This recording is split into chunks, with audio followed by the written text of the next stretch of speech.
Mbalamusizaako nnyo mikwano gyange mukuliko ey'obwakedde oli ku UG Update TV kusinza okuba ng'otuwuliriza. Amagye g'eggwanga erya Democratic Republic of Congo galabiddwako nga gateekako kakukola tondeka nnyuma nga gali-treatinga gwe mukwano gwange okusinziira ku kigenda mu maaso eri mu Northern Kivu. Kigenda mu maaso eri mu Northern Kivu ngenda kuba nga ndukuleetera. Oli ku UG Update TV kusinza okuba ng'otuwuliriza bula gw'atannatwegattako kirira wansi waliwo ekigambo subscribe kikooneko ojja kuba osobola bulungi nnyo twegattako gwe mukwano gwange ali eyampuliriza. Abali emitala w'amayanja mbaanirizaako nnyo mwebale kubeera ku mayengo gano aga UG Update TV. Okusinziira ku kigenda mu maaso eri mu ggwanga erya Democratic Republic of Congo naddala mu Northern Kivu oluvannyuma lw'abayeekera ba M23 okuba nga bawamba ekibuga Bukavu. Kati abatuuze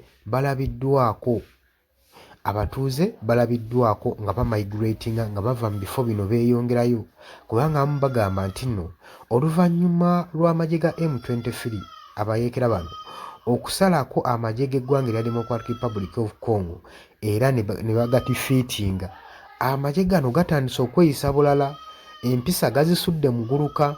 Abatuuze bagamba okuluutinga kufuuse okuluutinga mu ttawuni eziriraanyewo mu territories ezo olw'ensonga nti nno amagye gano olw'okuba nti gasingiddwa amaanyi ne gasala endinga gatandise okuba nga gayala nga gasaasaana mu territories obw'enjawulo amagye g'eggwanga erya Democratic Republic of Congo. Amawulire bwe gatyo bwe gagamba era abatuuze bagamba ebintu byabwe birirutingibwa naye nga birirutingibwa b'amagye. Ab'amagye bagenzaako okuba nga babakolako looting era bagenda mu maaso n'okweyisa mu ngeri eri indiscipline. Abatuuze bavuddeyo ne bawa obujulizi era ku kigenda mu maaso mu ggwanga lino ne mu territories zino. Omwogezi w'amagye g'eggwanga erya Democratic Republic of Congo avuddeyo naawe essaawa 12 ultimately ng'agamba nti amagye gano agaali nga gaprovidinga security mu kibuga Bukavu gonna agasala endingibwa ne gali-treatinga ne bagezaako okuba nga babuna emibabu, abamu badduka amakubo gye baddukira tebamanyiiyo. Babagambye nti nno essaawa zibawadde embale okuba nga bakomyewo ku kampusi zaabwe olw'ensonga nti abatuuze bakomplaininga nti abantu bagenda maaso n'okuluutingibwa, bagenda maaso n'okuyisibwa obubi naye ng'amagye g'eggwanga erya Congo gegagenda maaso n'okutuusa ku kino bantu.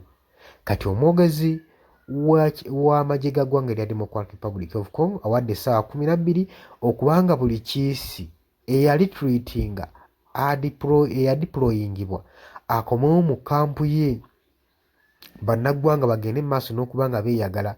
Jjukira nti n'abatuuze balabiddwako ku kyombo ekisaabazibwa ku mazzi nga bava mu kibuga Goma nga badda mu kibuga Bukavu. Lwaki?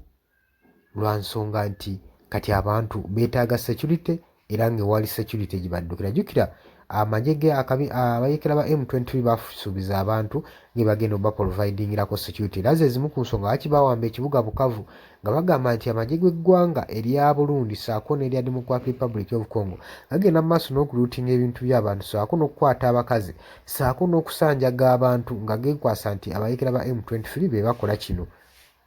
So y'ensonga lwaki baasalawo okuba nga bawamba ekibuga Bukavu okyeddiza.